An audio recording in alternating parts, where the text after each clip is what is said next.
What's going on, Wolfpack Nation? Hope everybody's doing well. Happy Sunday, everybody. Hope everybody had a great bye week. Obviously it was a nice change of pace. Not have to stress this weekend about NC State game. So that was kind of a nice change. But also too, hey, UNC had an embarrassing loss, so that's always a nice, tip of the cap for sure to the weekend. Yep. So thank you all again for joining in and joining with us. So again, we're basically today going to be talking a little bit about the Boston College game coming up, but obviously reviewing ACC play overall. Maybe talking a little bit here about just NC State in general, about how we've done so far, kind of our expectations for the rest of the season. So first of all, I feel like we got to talk about the elephant in the room here, and first of all, Mick and Michael, how nice was it to go into this week and first of all not having to stress about NC State, and kind of have a little bit of a bye week here. And I feel like overall too, going into this bye week, feeling like we're in such great shape. Not really too many bad injuries, where I feel like that we're really kind of lacking. Obviously we would love to have Peyton Wilson, Cyrus Fagan, CJ Clark, but I feel like that they're not necessarily crippling, per se, where, it's like we can't bounce back, so, Right. So, it's a nice change of pace. So where do you go, Michael? For me, it was nice. It was, I'll tell you what, the games this weekend were insane. They were overall. As a fan having no bone in the fight, you could just pull for who you wanted to pull for, and we can get into a little bit more about how that impacted the state. But I'll tell you what, man, that seeing Alabama go down, the ending of that Arkansas Ole Miss game, the Iowa Penn State game, it was awesome college. But when people say that and they say NFL's better, to me, I'm thinking, did you see what? No way. Like, college football is way better, in my opinion. It just is. All day. Yeah. It was. Yeah. I don't know if just because we didn't have to stress about worrying about our game, but that definitely felt like one of the best weekends of college football in a long time. Definitely this year. So it was nice to enjoy it and just watch it. And there was great games the whole day. Yeah. Absolutely. Well, obviously first highlighting, I wanted to highlight, first of all, kind of one game that stood out to me was Virginia and Louisville, because first of all, I really wanted to bring up how, Louisville had that game, then all of a sudden in the fourth quarter, Virginia came out of nowhere and won it, scored 3 touchdowns, was 21-3 in the fourth quarter and won that game. And I just feel like, to me, that just is a kind of another, kind of, what's the word, kind of a poke, in the ACC, because, Virginia overall this season hasn't looked too great. Louisville's looked solid, has had some great wins overall, but then losing to Virginia at home, it definitely makes you kind of, again, it's just like, where are we in the ACC right now? Who's good? Who's bad? I don't know. It just kind of. That game in particular, Virginia threw the ball so much, and for a team that throws the ball as much as Virginia does, they can make those kind of comebacks. They just have to have the right plays happen. Yeah. To me, that's more of I thought that game was a statement of Louisville is. I think we can at this point we can kind of know, and I like to talk about this, like, the whole, what do we know now? It's week 5 or week 6. What do we know about each team? I feel like that, to me, tells me Louisville still has some missing pieces. And as far as they got some things they got to get fixed, and then Virginia is just. I feel like you just have to be careful with Virginia. They barely beat Miami, but they beat them on the road. They barely beat Louisville, but they beat them on the road. Quietly, Virginia is sneaking into a potential battle between them and Pitt. For the Coastal. So, Brennan Armstrong, he's one of the top 5, definitely 5 QBs in the ACC, if not, top 3. Brennan Armstrong, for sure right now, because again, Sam Howell, and we'll get into Sam Howell later, but he's got the stats. Exactly. But before we move further, we want to take a second, because our guest here just joined us. We wanted to, we made a tweet about a special announcement that we wanted to announce here on our live stream with us today. So we want to bring on here Anthony High. For those who remember, was actually the winner of our giveaway winner for the Clemson game. So we had about 100 people enter. Anthony won, and so Anthony, can you hear us? Hope you're doing well today, my friend. Yes, sir. I can hear you. Awesome, man. Awesome. Well, first of all, I'll kind of set the stage for you again, and I'll kind of let you take over and kind of tell your story. So again, Anthony, so you and I have met actually on that Friday for me to give you the tickets, and then you went, if I'm not mistaken, with your son, if I'm not mistaken, to the game, the Clemson game. Am I correct on that? Yes, Okay, sir. great. Awesome. And then so I'll kind of hand it to you to kind of tell your story, and then we'll kind of go from there. Okay. First of all, I want to thank you guys for giving me this opportunity. Thank you guys for me being the winner of the Clemson tickets. Yeah, man. Going to the Wolfpack games is always special for our family. But looking back now, I'm gonna tell you why those tickets were really special. Like I said, September the 25th was the Clemson game. I was the winner of 2 tickets and a parking pass. Took my son with me, and not knowing that my brother was actually bringing his family. So once I got to Carter Finley, I learned that my brother had his family there, and we connected right before the game started. And just something that we always done. We always attended Wolfpack events. We always had a good time in Carter Finley watching the Wolfpack play. But sadly, I must say, the very next morning, I lost my brother.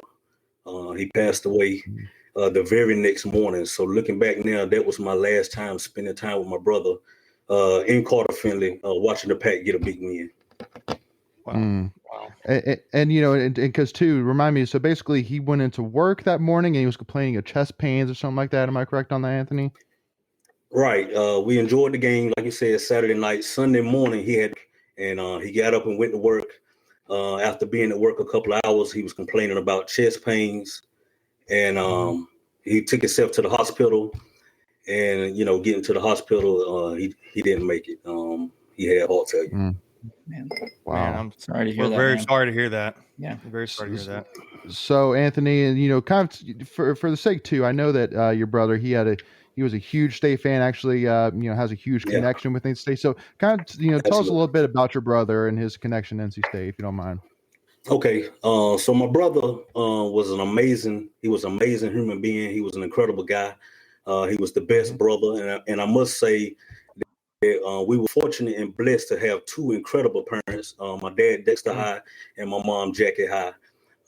They raised us to be respectful, and they raised us to be great human beings. So my brother was an amazing student in the classroom, and he was an amazing athlete. And leaving Southern Edge High School, our old high school, he got a track and football scholarship to Western Carolina, but then he transferred to NC State, and he ran track at NC State and done great at NC State.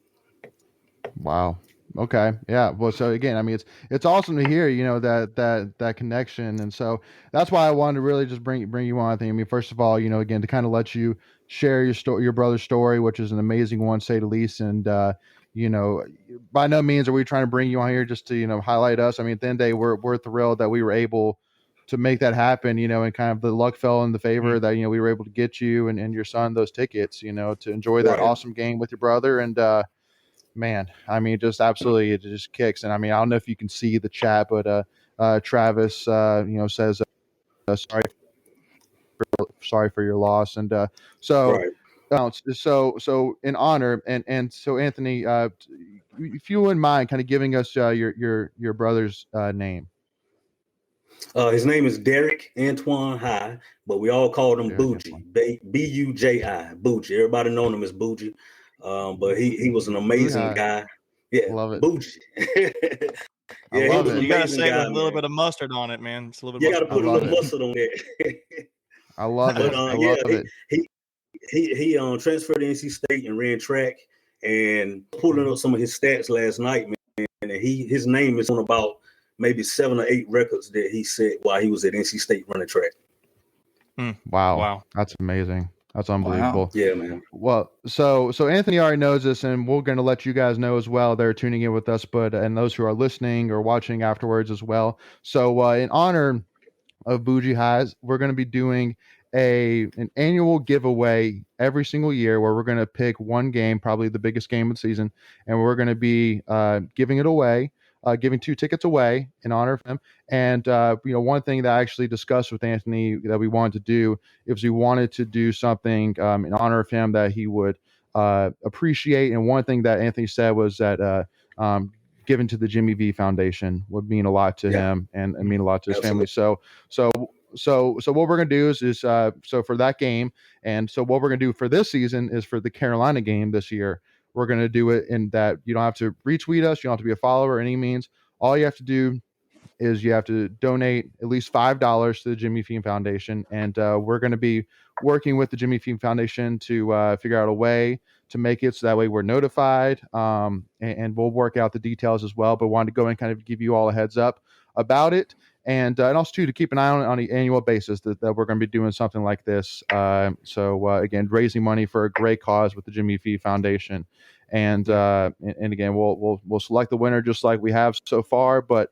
I feel like that. I mean, in this case, in our Bougie, who obviously tragically left us way too soon, especially with his ties and how much he loved NC State, and with how special it was. That the least we can do is every single year in honor Bougie, and also to in honor of all Pac fans who love NC State to death. Is that we're gonna at least pay back and for a great cause, raising money to fight cancer. And just like Jimmy V said, if you live, laugh, and cry every single day, that that's a heck of a day. That's a full day. I think that we all can say that on that Clemson game and on Bougie's last full day on this earth, that he laughed, he thought, and he cried. I mean, no doubt about it. And No doubt if I may, please. Right before that fourth down, Clemson had the ball. Right before that fourth down, I looked over because I could see him where he was sitting in his seats. And that ball went in the air. And as soon as that boy missed that ball, man, I looked over at my brother, and all I saw was just celebration, man. And that does my heart well, because my last vision of him was celebrating in Carter Finley, and I know he was happy, man. Yeah. Oh my God. That's awesome. That sends shivers down my arms, man. Ugh, I know. Man, that's amazing. And as a matter of fact, let me show you guys something. I framed my brother's obituary, and I also put the parking pass from the Clemson side my frame, because I'm gonna remember that forever, man. I thank you from the bottom of my heart for making it happen for us. Wow, that's so cool, man. That is so cool. Oh yeah. I'm speechless, Anthony. I don't know what to say, man. I'm on virtues, man. It's amazing, dude. So again, it's the least what we could do for you guys. And again, I see a lot of it seems like family members who are here tuning in with us, saying that So again, just to all the family members that are tuning in, to you, Anthony. I mean, I know from us, Tuffy Talking, I know from Wolfpack Nation that we love you guys, and definitely are praying for you all, and thank you so much, you're a part of the family always, man. So again, for those tuning in, make sure to keep an eye out again for the UNC game this season. We're going to be doing the giveaway in honor of Bougie High, and keep an eye out for all the details. But please keep the High family in y'all's prayers if you wouldn't mind. And thank you so much. But thank you so much, Anthony, for joining us, and we'll be talking soon. Hey, absolutely. And before I go, please allow me to say gratitude to everybody that has been sending me and my family messages, sending their condolences. My brother's old friends, his old teammates, even his old coaches are reaching out to us, and all my family and my friends that's supporting us. Our hearts are with you guys forever. Thank you so much for everything. Yeah, man. I'll tell you what, we're at least hoping considering circumstances, you and your family have been able to have some great, fellowship and hanging out together, and sharing some good memories of Bougie. So that's cool. Yeah, man. Thanks a lot, man. Thanks a lot, guys. Thanks so much for coming on, Anthony. Yeah, we love you guys. Go Pack, man. Go Pack. You all. Go Pack. Oh man, guys, that was I mean, I know for me, but I'm sure for everybody tuning in, that was, I mean, that hit me for sure. I think that hit all of us a little bit there. So but again, for all those that are chatting in right now. We definitely love all you guys. And again, whenever we lose anybody in Wolfpack Nation or anybody, anybody in general, but specifically a brother or sister a part of Wolfpack Nation, it hurts, especially somebody that we lost, definitely early, a guy like Bougie for sure. And I'm going to add this too. It sounds cliche when you say people say those kind of things, but you don't know. And I'm not trying to toot our own horns because it could be for anybody, but you don't know the little acts of kindness. In this case, he won. He just won something. You don't know. You don't know what time you've got left on this earth, and that kind of thing. Especially in this case where he got to have a special memory. I can think of my own brother. Me and him got to share a special memory back in 2012 when Florida State came to town. I mean, I can't imagine. So I'm really thankful they got to have that memory together. Well, and especially too, because it's not like that we necessarily picked Anthony. It was literally, for all those who have seen how we give away, it's a spin of the wheel and it's automated and it picks it for us. And so, what are the odds and how amazing? You could say it was meant to be for them to hit that ticket. Oh, it was 100% meant to be, 100% meant to be, and couldn't have asked for it any other way. So, so thank you all again. So, again, really wanted to go ahead and highlight Anthony, his family, and Bougie, and so once again, please make sure to keep in touch with us. Keep an eye out, and as we get closer to the UNC game, we will be rolling out all the details. So make sure to keep an eye out for that. And also make sure to keep it keep the High family in your prayers for sure. So jumping back in a little bit, I know again that that for ACC purposes specifically, again, so we talked about the Virginia Louisville game, and then the Notre Dame Virginia Tech game. I think we got to talk just a little bit about that. I mean, I feel like actually talking, I'm going to kind of put two games into this bubble, but the Wake Forest Syracuse game and the Virginia Tech Notre Dame game, I kind of look at them in a very similar aspect where at the end of the day, I felt like, well, first of all, the teams that were underdogs were at home. The teams I felt like overall played the best overall game was the team that lost and lost barely. I feel like Syracuse overall was in a position to win, and same thing Virginia Tech. They were in a position to win, but they couldn't pull it out, and it's so I feel like that, because I remember seeing, like, looking on social media for not only Justin Fuente, Virginia Tech, but also Dina Babers of Syracuse, saying, "Listen, if they blow this game, they're in hot water." And I feel like, Dina, man, it's just, again, they had it, they were there, but just couldn't pull it out. I'm looking at these stats now. The Syracuse Wake Forest, because for state fans, people don't really think about it, but we had to be pulling for Syracuse because we wanted Wake Forest to get an ACC loss somewhere. But Syracuse had 354 rushing yards to Wake Forest's 96, and they had. Now Wake Forest had a ton more passing yards, but if you think about it, and if you actually watch that game, it was like a bunch of, in my opinion, Wake Forest wants to lull you to sleep and then take shots, because most of those passing yards were like 75-yard bombs, 60-yard bombs. And it's like they came in just spurts. So it's like, to me, Syracuse just, I would say, for the most part, won the line of scrimmage. Because the rushing yards speak for that. And even Wake Forest, they had an interception. It's just, to me, I think you could see the gap between Wake Forest's ability as a program, like their talent right now as a program, and Syracuse, because Wake Forest was playing terribly, similar to Clemson when they played us. And all they had to do was get their act together.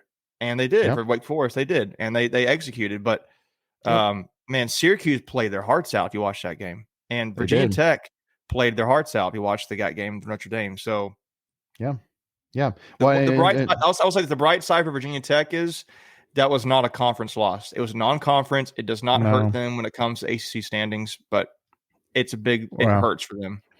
Well, I feel like it hurts a lot for Fuente just because, like, right now, I think that Fuente is in a spot where he really is needing opportunities to buy the fan base over. And I feel like in prime time against a overall college football powerhouse like Notre Dame, who is ranked, to beat them would be huge. And again, just the way that they lost, again, because, like, for again, it just wasn't a clean game. That's the thing. Again, if Virginia Tech or Syracuse played a great game, a solid game, I don't think that anybody would have much to say. But I mean, again, I mean, there was so much left on the field by both teams. So, Michael, I know I want to kind of hear your thoughts on it as well. Yeah, that Virginia Tech game, they were. I was talking to one of my friends, and he said he thinks they need at least like 7-5. He thinks. Oh yeah, they gotta get bowl game, and that's not even guaranteed. He's like, we need like that. And they need that one, and they could have had a big win there because that UNC win is looking worse and worse as it goes on. But the thing is, I mentioned Virginia earlier, with the Louisville game. The win for them, they're sneakily. But which about Virginia Tech and Fuente's in a bad spot? They're second in the Coastal right now. It's not like they're fourth or fifth, and we're talking about, this guy's going to lose his job.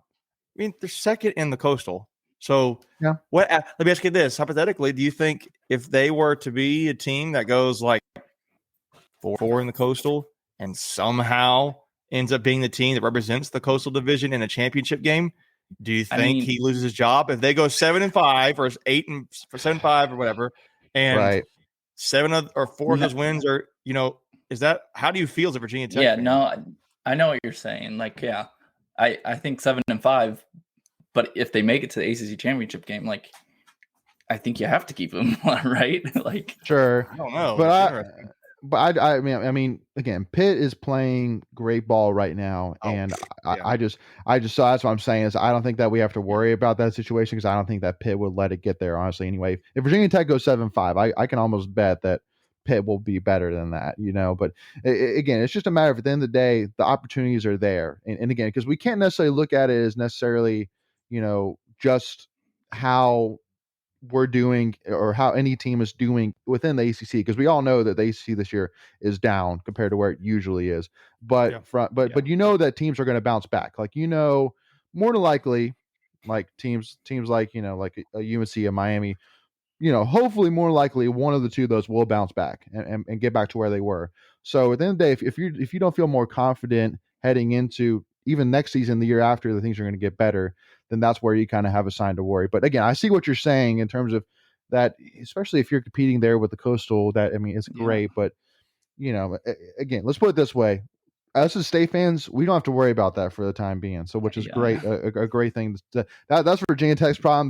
That's for Virginia Tech talk, and so that's not for us. So lucky enough, we don't have to worry about that. I'm gonna tell you what though, dude. Like the Coastal always amazes me how wide open it is every single year. Like it's like even and to me, it's kind of like it's almost kind of like.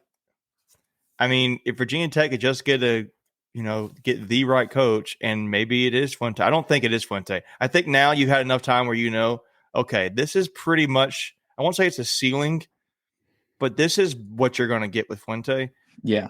So based on information, you want to roll with them or not? And if they could just get their act together, they're Virginia Tech. All they care about is football, and they could steamroll in the Coastal Division. I just don't feel like with what Frank Beamer did for that program that if this truly is the ceiling in terms of how good that a Fuente team can be, I don't feel like Virginia Tech's going to set that, especially because at the end of the day, Bronco Mendenhall is doing a great job at Virginia. He is. Yeah. And I feel like that if again, right now, if you have Fuente and Bronco Mendenhall, I feel like head in the same direction at the same time with the situations that are in, that it'll be a 50-50. Virginia will win half, Virginia Tech will win half, and Virginia Tech fans won't take that. It's just like you said, because Virginia has basketball to fall on. Virginia Tech has Virginia Tech basketball, but then, Dave, let's be real. Virginia Tech could be great, but then, Dave, Virginia Tech is all football. All football. Yeah. So. Heck, look, they were a top 4 seed basketball last season in the tournament. And I mean, they care. They do care, but it's not the same. It's just not. No, exactly. It's like Carolina basketball versus Carolina football. Like they can say they care, and then they kind of do, but when it comes to Carolina basketball, it's like we all know that story. So right. Yeah. So and Georgia Tech Duke, I don't feel like again we really need to say much about that. Just again, I honestly it was a shocker to me that Georgia Tech was that close. I know, which if Duke pulled that out, that is like the ultimate like throw your hands up like okay, I don't understand the ACC. What is going on? Like, how can Georgia Tech do what they've done so far in like with beating Carolina? And I mean, not just beating Carolina, stomping Carolina, but then go to lose to Duke. Like, that just wouldn't make sense. No way. I mean, what's his face? Mateo Durant for Duke, that running back. He's so good though. I'm not surprised. And their quarterback, what's his name? Holmgren or something. He's been the quarterback for decent. Holmberg, yeah. Gunnar Holmberg. Yeah. He's been. His first name's Gunnar. That's Gunnar's perfect QB name. But the thing is, though, I'm like, if you're Georgia Tech, do you feel good about that win? Heck no. Heck no. Yeah, you got an ACC win. It's better than right. Ugly win. It's always better than a pretty loss. But if I'm a Georgia Tech fan,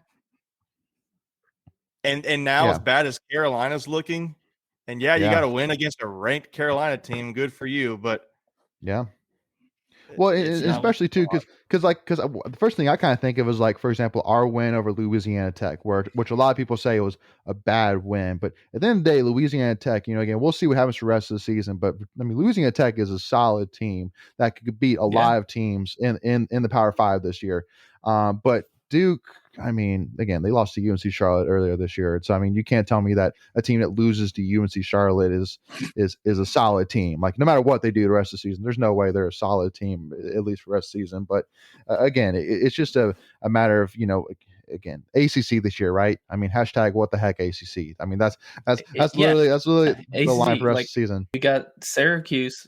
I mean, going back to that Syracuse. Yeah. Game. I mean, that's Syracuse, the worst team in the Atlantic. It's all right. Who knows? Yep. It's all up in the air. We don't know. So, but now we got to jump right into the game, which we all loved, and I know for me personally, I mean, jumped all over, and obviously that is. Let me ask a question though. Go for it. Yes. Can we just talk about the Sam Howell Heisman odds he has now? Because it's looking pretty good to me. I mean, I don't. That's what you're talking about, right? Well, yeah, I mean, we got to talk about the Carolina game because I mean, there's so much to talk about with that. But I mean, and more because of the satisfaction side. Because I mean, again, how many UNC fans? Again, I mean, my father-in-law, who I know that he's not watching this, so I mean, I don't have to worry about saying this. But I mean, he's a diehard Carolina fan. He was all talking smack during the offseason about, oh, Sam Howell's like, he's a boss, and like this team's so good, and like we're going to the playoffs and all that. It's like, oh my gosh. But again, and so we'll go ahead and jump right into it because honestly, it is the thing that bugs me the absolute most, and that is how in the heck can you be a Carolina fan right now and be proud of not only just what not very proud of what Mac Downs putting on the field, but how he's behaving off the field. Like how, could you imagine Doran?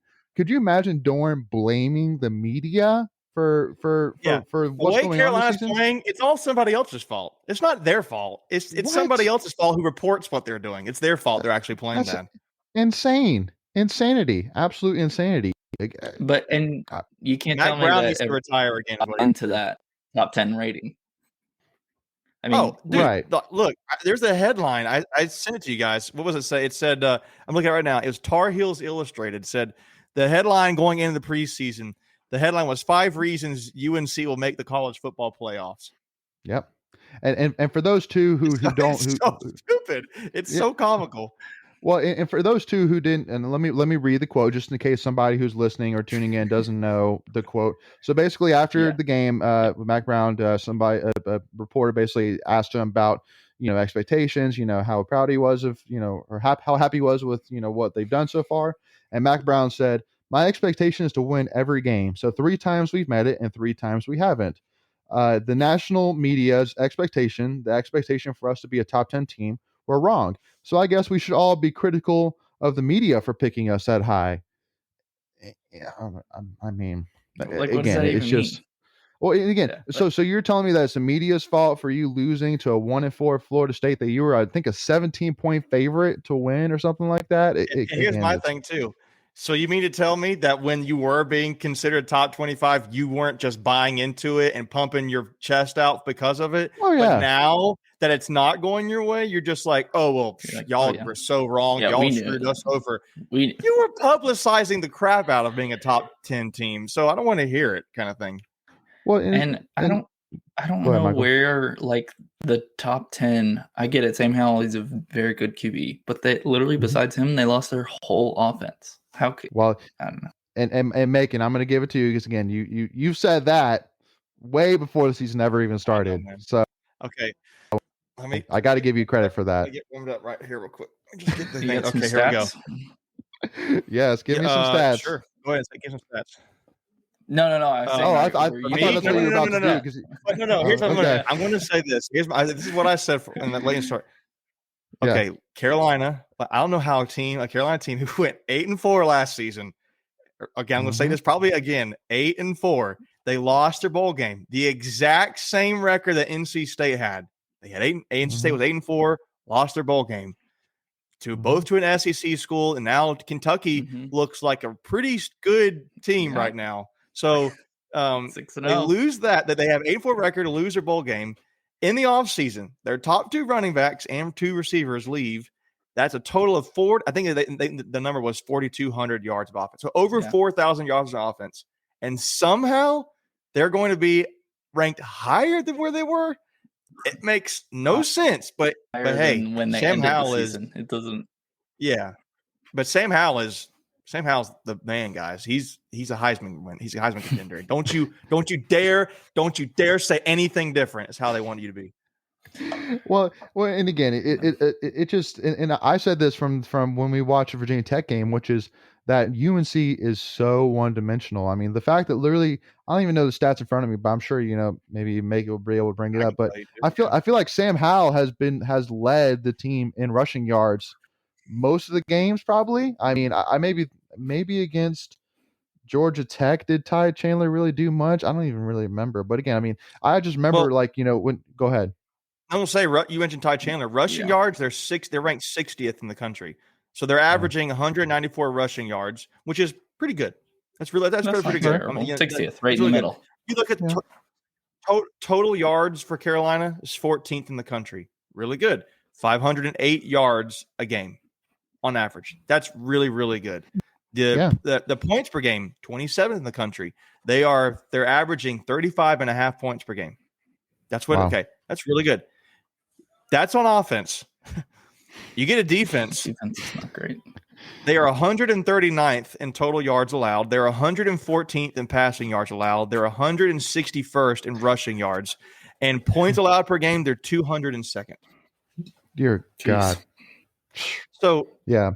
I mean, I had a conversation with a friend of mine, actually I go to church with. I used to go at my home church, and he was saying, oh, we've got one of the best defenses. Like, they're so good, and the defensive line's amazing. We got the best defensive backs probably in the ACC. I would take ours over NC State's every day. And like, look, I get that some of their defensive backs are really good. Like, I think is Conley, is the DB for Carolina. He's really good. Yeah. And I think there's another guy, I can't think of his name, but you can't, there's glaring issues with that defense in particular. Like, they can score, but I'm gonna tell you what, when it's pretty much the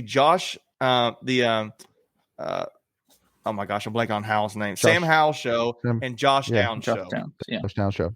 Well, and that's what I mean. So 15 targets. He got 15 targets against Florida State. I wonder what I bet he's averaging like 13, 12 a game. Yeah. Well, I mean, so 17. So Sam Howell threw 17 completions yesterday. Josh Downs had 9 of those. So again, it literally is just simply, if you're going to beat Carolina, it's simply shut down Josh Downs, keep Sam Howell in the pocket, force him to beat you with somebody else.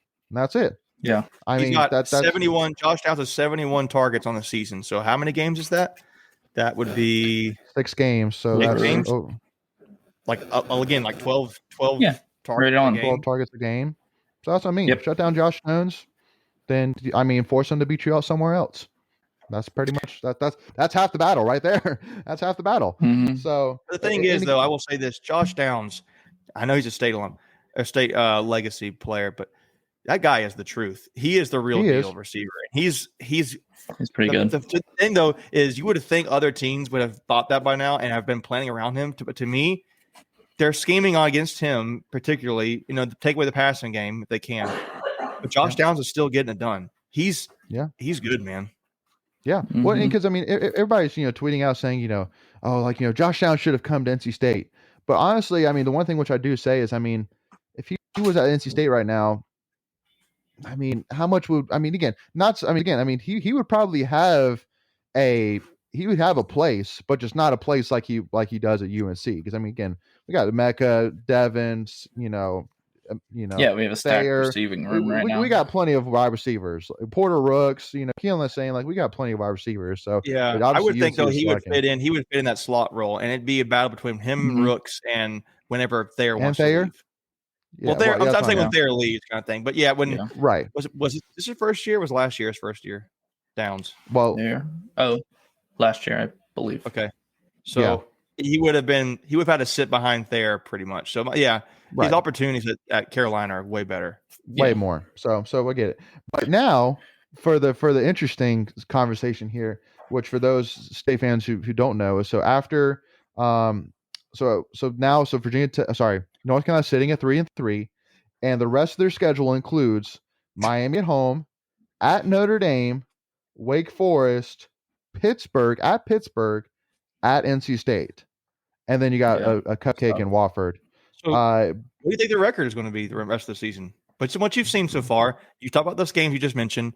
You said Notre Dame, Wake, Miami, Pitt, and us, State. Yeah. I mean, pray you make a bowl game. Miami. Dear goodness, please make sure you make a bowl game.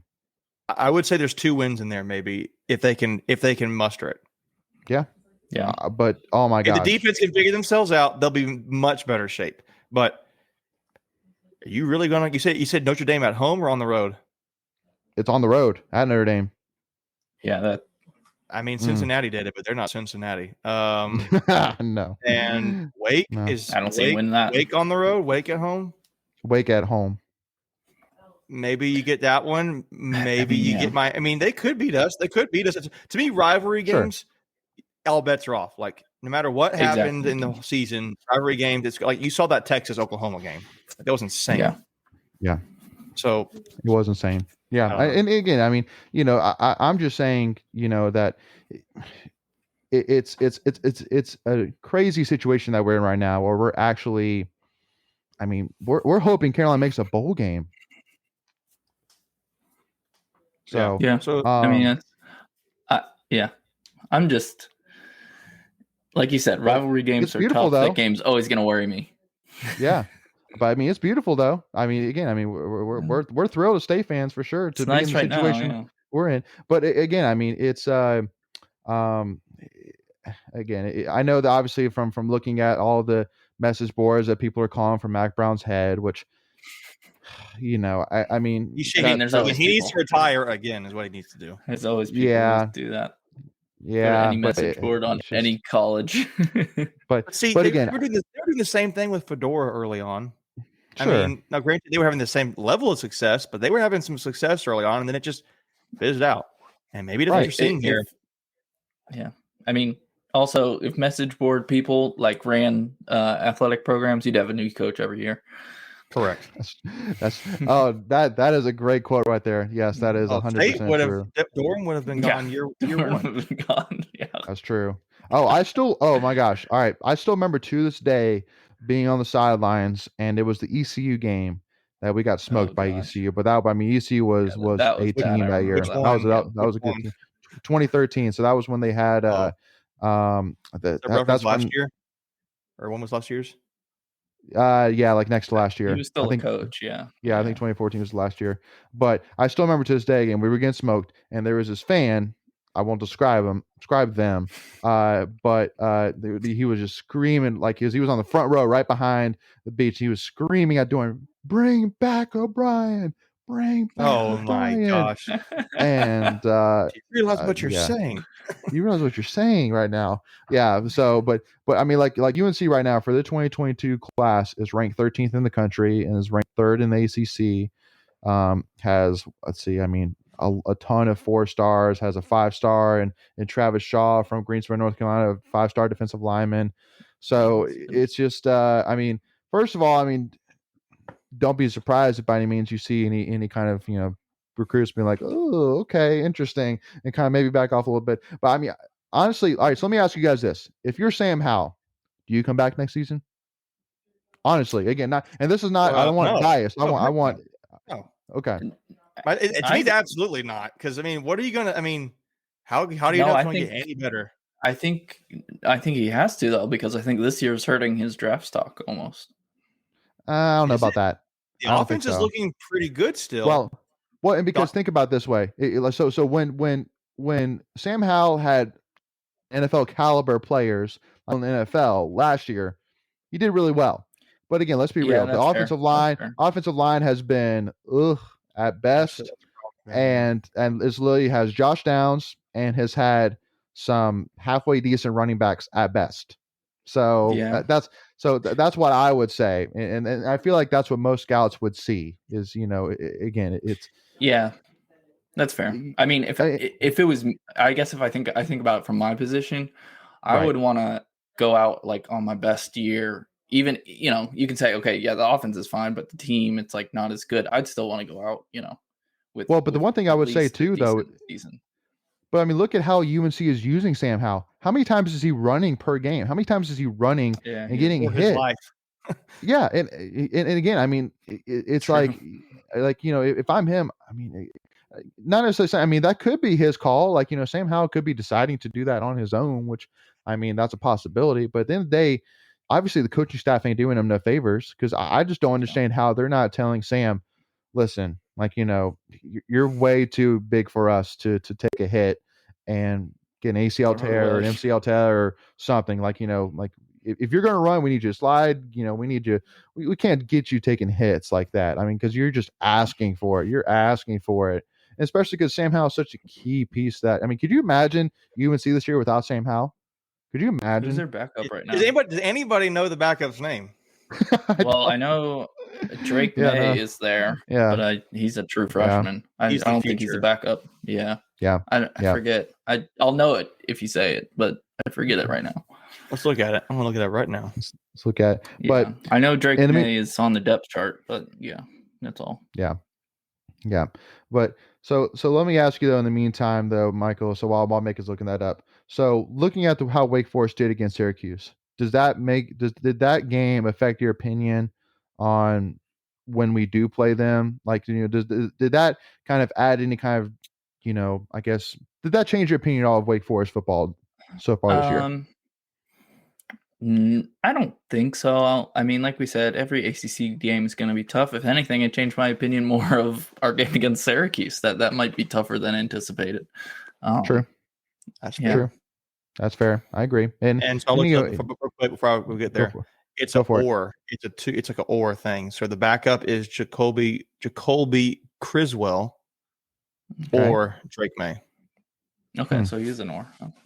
Okay, but again, that tells you more than likely that they're not really preparing or honestly having in the back of their heads that they would ever bring in somebody else besides Sam Howell. Sam Howell's the guy, period, like straightforward. And because, same thing with us. Right now I know I don't even know if I haven't seen a depth chart recently, because honestly I haven't really, I mean, there hasn't been really much changes for me to really need to take a look at the depth chart. But honestly, do either of you know right now, is it still Ben Finley or Aaron McLaughlin, or is it Ben Finley and then McLaughlin?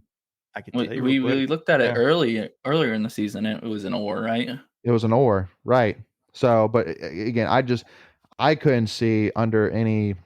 I can't even imagine that they would leave Ben Finley on the sideline and put in Aaron McLaughlin. I mean, again, not necessarily saying that Ben Finley's better than McLaughlin or better, long term quarterback for.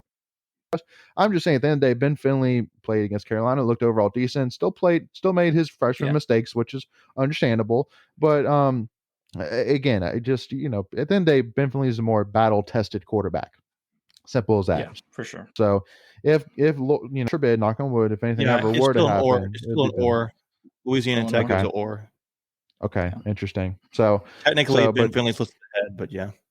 Yeah, but again, I just couldn't imagine. But again, I feel like that's kind of the same situation where it's like, hopefully, we don't have to figure out which or it is. Find out. Hopefully, we just Right. play Leary and leave it at that. So, so obviously, we're gonna and for those who are tuning in as well, make sure to tune in as we have a very exciting and special pair of episodes coming week, so make sure to not miss out. But definitely, want to talk a little bit here about obviously this Boston College game, just because I feel like, especially after you see what's gone on, they see even this week, adding on to what has gone on, see this year, how big of a game that is. I mean, especially it's been 7:30 prime. Uh, I can't even like necessarily speak, and I mean just in terms of, because of not only just about how big it is for this season, but how big it is for Doran's tenure overall. The fact that they able to beat for the curse, 26 to get over that, but for college it is huge for this season. I was far for this season particular, again, just because I mean, I feel like that looking at Clemson, looking at Boston College, I mean, I feel like that Boston College was going to be a team, especially playing at Boston College, that it was going to be a tough, I mean, to me, for sure. Boston College fans are going to show up for that game. It's going to be sorry, I mean, for those who have been to Boston College, it's I mean, to me, you're not going to be wow environments, but you're going to be wowed by the names. Apologize for that. Yeah, it's all good. Macon, I'll let you go, man. Yeah, no, it's all good. I think this game, if I was trying to figure it out, I think it's going to be something like a 4-point favorite for NC State, something that's going to be kind of low than what we thought. It's 2. Right now we're a 2-point favorite. It's already open. It's already opened up. Yep. Yeah, right now we're a 2-point favorite. Yep. Mm-hmm. Interesting. I didn't see that. So I bet it increases a little bit, but I think so. I think it'll probably finish off like 3.5. Okay. Yeah. But it's, I mean, to me, who has more on the line? It's State. For sure. And Boston College can kind of play a little bit freer if they want to. And to me, I'm just nervous about going on the road. They've always given us problems. They look pretty good for the most part going against Clemson. They have some flaws, I think, but I don't know. I had to study them some more to get a really in-depth opinion on how they look. But Grosel looks a lot better than I thought he would as a backup quarterback. And granted, they're not scoring a ton of points, but they're going to be they're 4-1 just like we are. Just that they haven't really they've lost to Clemson and we've won. So to them, they need this win. But then again, we do too. So I don't know, man. I think it's going to be very interesting. I know. I don't know. I think it's going to be very interesting. They've won 2 games on the road. This will be their 3rd home game. I don't know. It'd be very interesting. Yeah. They won at Mizzou, which, I mean, obviously Missouri's not it's at Boston College. Oh, is that okay? Well, still, it was still an SEC team, but sure. And I mean, so anytime you beat an SEC team, that's impressive. They hung around like you said with Clemson, and Grosel's been. He's been. You could argue they should have won the Clemson game. They just fumbled the ball. There's no doubt they should have. But again, that's really what it comes down to for me. Is at the end of the day, I feel like that, and I know we said this last week, but I mean, if Boston College can bounce back and compete with us after losing the way they did, and really where they put their heart and soul into the game, but unfortunately they made some really bad errors at really bad times that lost them the game. But I mean, especially since they were so close, It's like look at us back in 2016 when we lost to Clemson, and it took us basically 3 games to really bounce back. And we lost to Florida State where we should have won. We lost to Boston College where we should have won. And so if Boston College can bounce back and compete with us, and especially if they could win, holy smokes! I mean, that's amazing for first of all for Jeff Hafley, if he could pull that off. But again, don't be surprised by any means if Boston College comes out a little bit flat. Because again, I understand it's a different situation because they do have a bye week to get over it. But you can't tell me they're still not thinking about it. That's 2 weeks. That's 2 weeks of thinking about it. Right. That's what I mean. And you can't tell me going to that game, they still aren't thinking about it a little bit, just a little bit. State doesn't think about anything else besides Boston College. I guarantee you that. Imagine, so put it this way. You don't think if State had lost again to Clemson, like the way they did like 5 years ago, whenever it was, that would have not had that taste in their mouth for a while. And how bad it was when we lost in 2016, we lost and we were so close. That's what Boston College just happened. They were so close in Death Valley and just fumbled the ball and lost. That is going to be a taste in their mouth. And to me, State needs to come out and punch them in the mouth and get them deflated. And get them doubting. Yeah, early. Get them inflated again. So I don't know what that looks like. I don't want to see these stupid screen passes to start the game. I want to see it mixed up. Yeah. I know Beck will. He, for the most part, like 90% of the time, he has been a very good play caller, I thought. But yeah, he's gonna we need to punch him in the mouth early. Yeah. I don't mind the screen passes on like first and second down when you can get 4 or 5 yards, but on 3rd and 12 and you throw a screen pass. Right. That's kind of like a side point. But my whole thing is they need to punch him out early, and they're thinking about it. They are. I'm not a player, but I know I would be. Yep.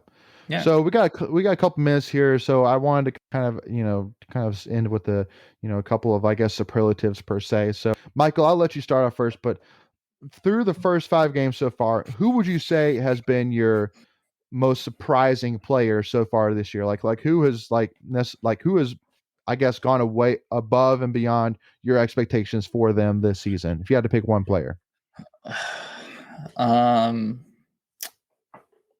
I'd say Tootle. Seems like Leary kind of always looks for him in the red zone. He's got a couple touchdown catches, and he really wasn't a name we were thinking about at the beginning of the year. And he seems to be, Leary seems to look for him a lot. Yeah, that's a great pick. I think I'm going to highlight what you just said. I think it's a great pick because remember going into the season, one of the question marks State had offensively was you've lost Kerry Angeline. What are you going to do at tight end? So. True. Tootle has really stepped up. Dylan Palmer has really stepped up a lot too, but particularly Tootle. I think a guy that has impressed me, who I've seen like he's been kind of big time a little bit, has been. I'm kind of sticking the offense because you got me on that train of thought. Is Dylan McMahon? He's really played well as the right guard, I think, or the left guard. Left guard. I think it's left guard. So you see they want to run left. I know they got Icky over there and Grant gets center, but Dylan McMahon do you see some of these highlights? They slow it down on the games. You can kind of see it back. He's really out there running, and you can tell Icky's kind of rubbing off on him a little bit, and Grant's kind of rubbing off on him a little bit. So I like what I see out of Dylan McMahon. He's surprised me how good he is, much better than I think people thought. But on defense, surprised me. You could say like Derek Pitts or something like that because you didn't know what you had.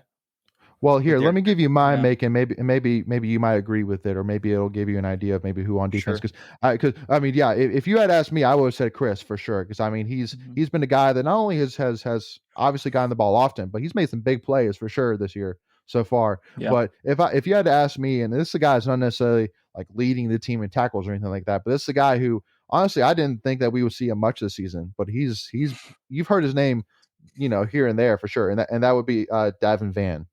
For me, because because he's a true freshman, and because when you look at this defensive line and how it has Corey Durden, Savion Jackson, it has Terrell Dawkins, it has all these guys. Who would have thought that Davin Van coming in as a true freshman would come in, and play some pretty significant minutes, and overall do pretty well. So again, I'm not saying by any means like Davin Van's like a beast or but he's a guy that again, hey, he's obviously established himself that he's going to be a guy for the next 2 or 3 years that we're going to be hearing his name quite often.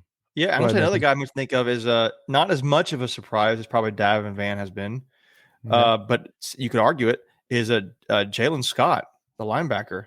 I mean, he's been a lot of highlights for him, and he's kind of like right there. I don't know what his individual stats are, but when you've got, Peyton Wilson who's out now, but you had Peyton Wilson, Drake Thomas, and Isaiah Moore, and he's still flashing. Like, you still got another line. You could argue he's flashing more than Levi Jones has. And Levi Jones hasn't played much because Jalen Scott's looked pretty daggum good. So and he's got that opportunity with unfortunately Peyton Wilson getting hurt, but it's giving him the opportunity. But he's seizing it, and to me, it shows you there was some strong depth at the linebacker position because they're not even playing Levi Jones hardly, and they could as much as well as they did last season, but maybe Jalen Scott's just that much better, or they're very position focused on the linebacker course. So Jalen's specifically the guy behind Peyton, so we're going to play Jalen, and Levi's.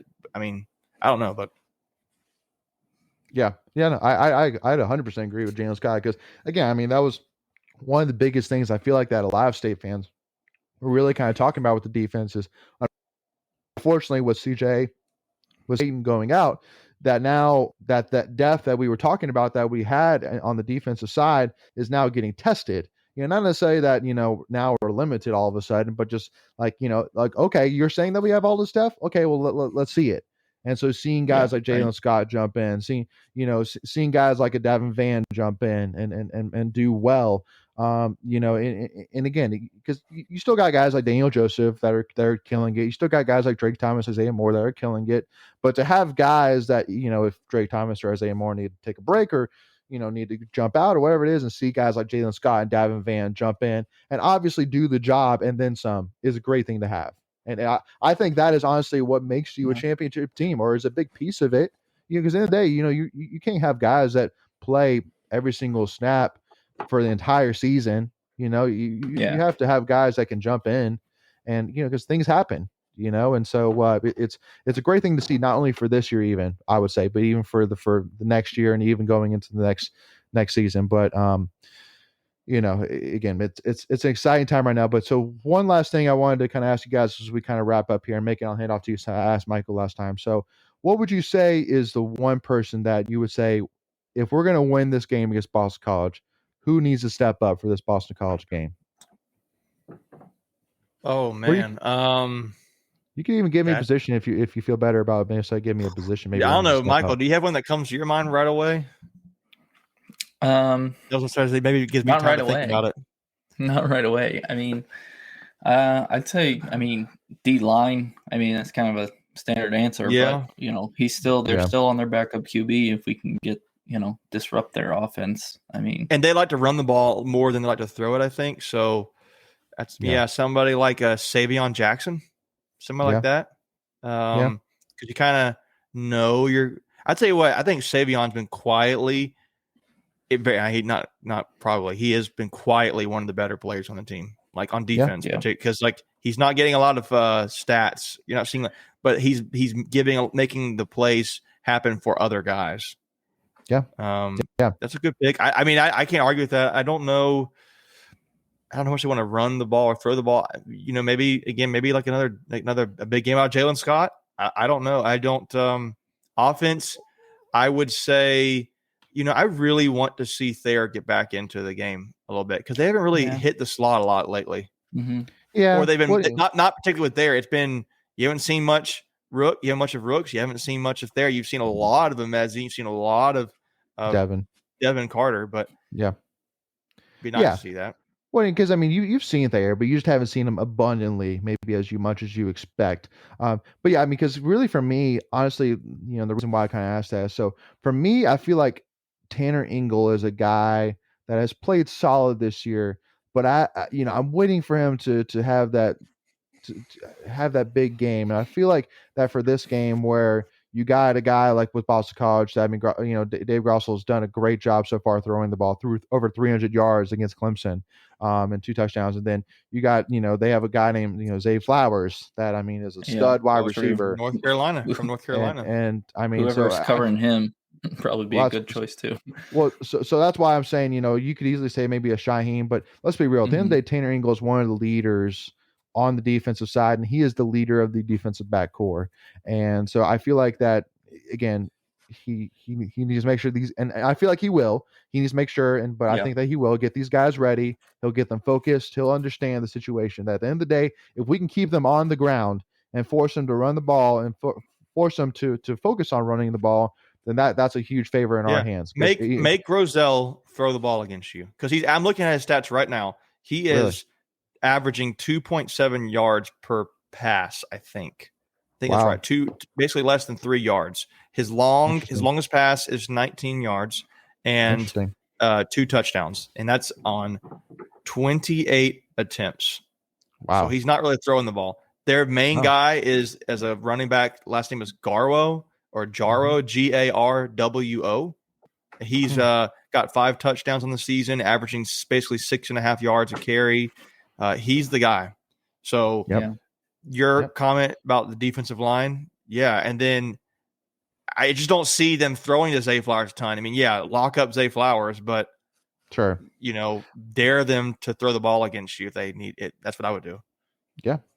Well, thank you all again so much for tuning in. Really do appreciate all the support, and definitely, obviously this has been a, interesting, episode for sure, because obviously during a bye week, you don't have necessarily the last game to talk about and, and fresh on the upcoming game to talk about. But, definitely, I think, this week in the ACC was exciting enough that, it was kind of cool to kind of talk a little bit about all that, but also to talk about this big game coming up against Boston College. So make sure, if you haven't already, please make sure to do us a big favor, hit that free subscribe button on our YouTube channels. It really helps support us and the channel, and we greatly appreciate it. But also to make sure to check out all of our NC State content. Make sure to check out our upcoming episodes, as we got 2 very exciting episodes coming up here that you definitely don't want to miss out on.